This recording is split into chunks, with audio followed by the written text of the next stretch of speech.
Assalamualaikum YouTube, bertemu lagi dengan Mimin Kece Badai Katulistiwa. Gimana kabar kalian? Sehat selalu kah? Dompet aman kah? Rokok ketengan masih setia menemani di kegalauan Anda?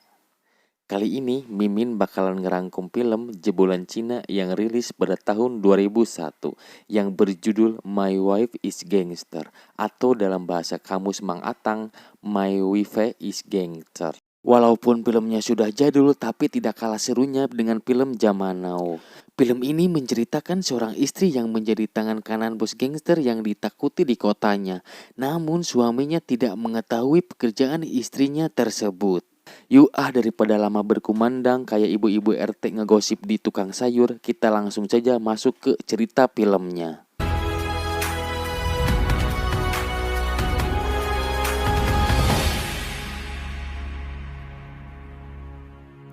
Film diawali ketika kakak beradik yang bernama Yunjin dan Eunjin terpisah sejak mereka masih kecil.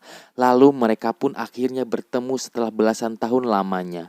Namun ada hal yang mengejutkan bagi Eunjin, bahwa kakaknya mengidap penyakit yang dimana umurnya takkan lama lagi. Di sela waktu mereka pun berbincang. Di tengah perbincangan Yunjin mempunyai keinginan sebelum dia meninggal, yaitu ingin melihat Eunjin menikah. Sontak Eunjin pun kaget karena Eunjin sama sekali belum pernah pacaran alias jomblo.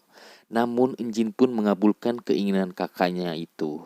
Scene berganti terlihat Eunjin sedang bersama beberapa lelaki. Ternyata lelaki tersebut adalah beberapa anak buah dari Eunjin. Singkat cerita, Eunjin adalah seorang tangan kanan bos gangster yang dipercaya mengurus beberapa bisnis dan anak buah sebanyak 50 orang. Di sisi lain, Eunjin meminta anak buahnya untuk mencarikan calon suami. Sontak anak buahnya pun kaget mendengarnya. Singkat waktu, salah satu anak buahnya yang bernama Romeo membawa seorang wanita yang ahli dalam percintaan, kita sebut saja Mawar. Lantas Eunjin pun disetel ulang menjadi gadis yang anggun dan diajari bagaimana cara menaklukkan om-om muka cabul dengan kata manis. Opa. Tahap demi tahap Eunjin pun diajari Mawar bagaimana cara untuk menaklukkan om-om di luar sana yang muka cabul. Tiba waktunya Eunjin dipertemukan dengan seorang pria. Mereka lalu mengobrol sejenak, namun sisi tomboy Eunjin pun keluar yang akhirnya pria dan keluarganya kabur.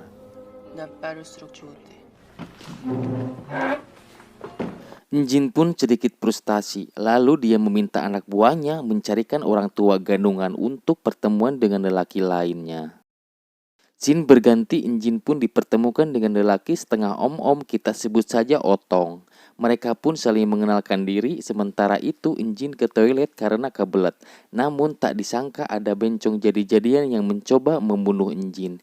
Namun Eunjin dapat melawannya. Mereka adalah anak buah dari geng hiu putih di mana geng itu adalah musuh dari geng Eunjin. Di sisi itu si Otong pun melamar Eunjin layaknya lelaki jantan pada umumnya dan mereka pun akan melangsungkan pernikahan. Scene berganti terlihat anak buah dari geng hiu putih melapor bahwa Eunjin akan melangsungkan pernikahan. Maka dari itu mereka pun berniat untuk mengacaukannya. Pada akhirnya Eunjin pun akan melangsungkan pernikahan dengan memakai gaun pengantin yang anggun. Tapi di sisi lain anak buah hiu putih datang untuk mengacaukannya. Keributan pun berlangsung di acara pernikahan Eunjin. Namun lucunya aksi itu malah dianggap sebagai pertunjukan oleh mereka yang hadir. Malam pun tiba, terlihat si Otong sedang bersiap-siap untuk malam pertamanya dengan melakukan berbagai cara dan olahraga yang pada akhirnya si Otong pun ketiduran dan malam pertama pun gagal. Scene berpindah, bos Eunjin mencarinya karena beberapa hari Eunjin tidak beroperasi. Ternyata bosnya tidak mengetahui bahwa Eunjin telah menikah. Sementara itu Eunjin dan suami pulang dari tempat bulan madu. Eunjin langsung terkapar tidur karena kelelahan. Namun si Otong memanfaatkan momen itu karena malam pertama kemarin telah gagal. Otong pun langsung menyosor, namun Eunjin terbangun dan menampol si Otong. Karena tanpa seizin Eunjin, si Otong tidak boleh melakukan pengebolan. Pada akhirnya bos Eunjin pun mengetahui bahwa Eunjin sudah menikah. Eunjin pun hanya tertunduk diam. Malam pun tiba, Eunjin pun pulang dengan keadaan mabok intisari. Si Otong yang muka cabul pun beraksi kembali untuk mengebol Eunjin. Namun tak diduga si Otong ditendang oleh Eunjin yang menyebabkan luka di wajahnya si Otong. Muka cabul, kasihan sekali Anda. Scene selanjutnya, Enjin menjemput kakaknya dari rumah sakit. Mereka pun makan bersama dengan semur jengkol warteg Mang Embri. Di sisi itu, si Otong terlihat sedikit ngegas karena kejadian kemarin. Lantas Otong tidak terima dengan sifat Enjin yang jorok, urakan, dan tidak mau memberi sorebi Arabnya yang pink punya Enjin.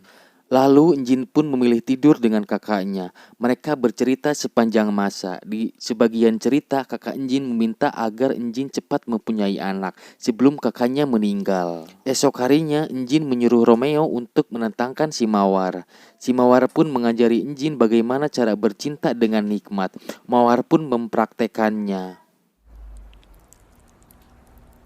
Jilat, emut, puter, lalu dicelupin, selakatap, nikmat sekali. Setelah itu, Jin pun langsung pulang dan langsung mempraktekannya kepada si Otong dengan gaya kaku. Dan pada akhirnya mereka pun melakukan pengebolan yang hakiki. Mereka pun melakukan pengebolan ronde kedua. Mungkin Jin sudah merasakan kenikmatan yang hakiki. Tak berhenti di situ, mereka pun melakukan dilip.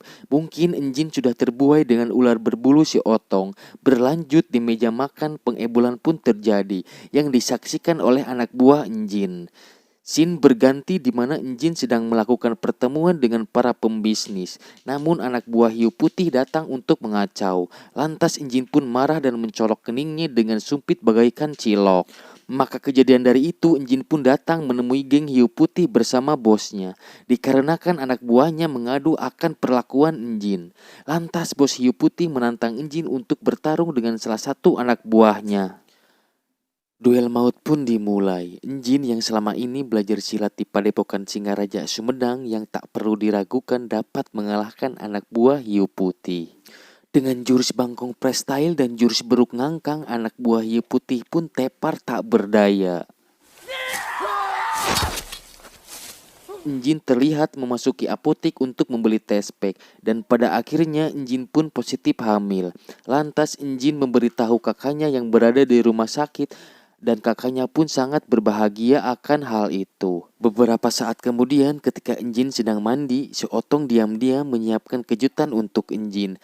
Namun tak disangka Otong melihat tato di punggung Enjin, di mana tato itu melambangkan dia seorang anggota gangster yang ditakuti semua orang. Akhirnya Enjin menceritakan kepada suaminya tentang sisi gelap di hidupnya. Si Otong pun masih belum percaya bahwa istrinya kini adalah seorang anggota gangster. Lalu Enjin menceritakan bahwa dia menikah atas keinginan kakaknya yang usianya takkan lama lagi. Si Otong pun akan menerima kenyataan ini, namun si Otong mempunyai satu syarat, yaitu Enjin harus keluar dari gangster tersebut. Di sisi itu Enjin masih belum bisa memenuhi keinginan suaminya karena tidak butuh waktu sebentar untuk keluar dari sisi kelam di hidupnya. Singkat waktu Enjin beranjak ke rumah sakit karena kondisi kakaknya yang sekarat. Pada akhirnya kakak Enjin pun menghembuskan napas terakhir. Scene berpindah ketika si Romeo sedang menunggu pacarnya di pinggir jalan untuk berkencan makan cuanki Mang Aceng. Namun segerombol gangster tak lain anak buah hiu putih datang. Salah satu dari mereka menusuk pisau tepat di perutnya Romeo. Seketika Romeo tergeletak di tepi jalan. Pacar Romeo pun histeris sambil memeluknya. Di mana Romeo dipelukan pacarnya yang sekarat mengeluarkan cincin untuk melamarnya. Namun impian untuk menjalin hubungan sakinah mawadah warahmah telah sirna. Romeo telah tiada untuk selamanya. Scene berganti terlihat Enjin sedang memasak semur jengkol kesukaan suaminya. Beberapa saat kemudian pacar Romeo pun memberitahu Enjin bahwa anak buah hiu putih telah membunuh Romeo. Sontak Enjin pun dirundung kesedihan. Lantas anak buah Enjin pun datang ke markas hiu putih untuk membalaskan kematian Romeo. Sementara itu Enjin yang galau karena dia sudah berjanji kepada suami dan kakaknya tidak akan membuat keributan.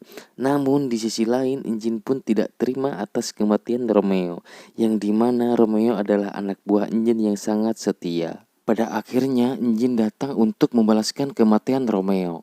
Jin pun diserang habis-habisan oleh geng hiu putih yang dimana mereka keroyokan, sedangkan Jin melawan mereka sendirian. Singkat waktu, Jin yang mulai tak bisa menahan serangan pun mulai tak berdaya. Jin pun disiksa, dipukul, ditendang, namun terlintas Jin yang sekarat berkata, "Jangan tendang perutku, karena aku sedang hamil." Namun mereka tak memperdulikannya. Kasihan bayi yang dalam perutnya. Ketika anak buah dari hiu putih akan membunuh Jin, bos Jin pun datang dan menyerahkan dokumen aset yang diinginkan hiu putih. Pada akhirnya Jin pun terselamatkan dan langsung dibawa ke rumah sakit. Di sisi itu si Otong mencari geng hiu putih untuk membalaskan dendam. Sementara itu terlihat geng hiu putih sedang berpesta pora di sebuah klub malam. Mereka mabuk-mabukan bersama cabai-cabean Taman Lawang. Tak lama si Otong datang dengan membawa segalon bensin. Si Otong bertekad untuk membakar semua geng hiu putih karena dia tak terima atas perlakuan terhadap istrinya sampai sekarat. Lantas si Otong langsung menyiramkan bensin ke geng hiu putih. Namun ketika si Otong menyalakan korek api, tak diduga dari belakang salah satu dari mereka berhasil menggagalkannya. Tapi dengan begonya karena kebanyakan minum air sepiteng, bos hiu putih sok-sokan ingin udut sebatang. Lantas api pun menyebar ke salah satu baju anak buahnya yang menyebabkan mereka pun mati terbakar. Sungguh kematian yang membegokan. Ahai. Jin akhir diperlihatkan kini si Otong pun menjadi salah satu anggota dari geng Jin. Kini Jin dan suaminya menjadi orang yang ditakuti di wilayahnya. Mereka pun akan bertarung dengan geng lainnya untuk memperebutkan kekuasaan. Dan film pun selesai. Para bapak-bapak, ibu-ibu, adik-adik, kakak-kakak, ece-ece, jangan lupa di subscribe channel ini untuk terus berkarya membuat alur cerita film yang lebih cetar untuk mengisi kegabutan Anda di saat berada di WC.